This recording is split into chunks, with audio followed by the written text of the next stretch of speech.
Hi everyone, it's Miss Carly here at the Palos Heights Public Library. Welcome to another Crafty Monday. Today we're going to be making a tissue paper hedgehog appropriate for all ages. So let me show you what you're going to get and make sure you come pick it up from the library. So you're going to get a hedgehog, and mine, I already cut mine out. Yours will not be cut out, but I recommend cutting it out. You're also going to get a handful of tissue paper like this, tissue paper pieces. You're going to get a pom-pom, and you're going to get a big googly eye. You will need glue or a glue stick to do this project. It's a pretty simple one. Your pom-pom is for your nose. So go ahead and glue the nose down. I would recommend doing the nose and the eye first. If your tissue paper gets a little messy, then that's okay. But we are going to decorate our hedgehog and make him very colorful. And the reason you see me peeling is some of these googly eyes, the back peels off and some of them do not. So I'm just trying to see if this is one of those eyes.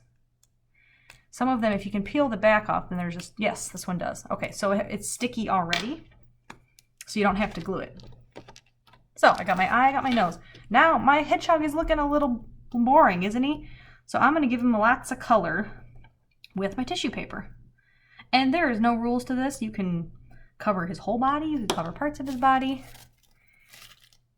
He is going to be a very colorful hedgehog.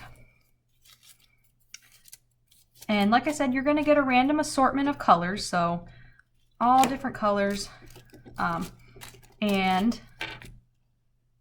Oh, my nose kind of fell there. Let's try that again.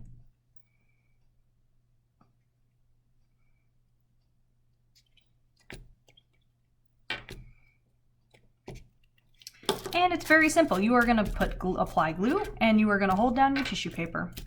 Now, I will say this does get a little bit messy, so you may need to wash your hands when you're finished, and you may get a little sticky. But as long as you're okay with that, you're going to have a very pretty hedgehog.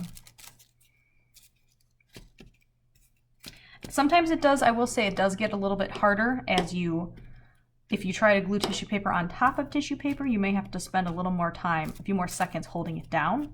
Otherwise it may come off. And that's it. It's a very simple craft, but it's fun for the whole family. You can come by the library starting on Monday to pick up your very own tissue paper hedgehog. And don't forget to share pictures with us so we can see how yours turns out. Thank you, and I'll see you very soon.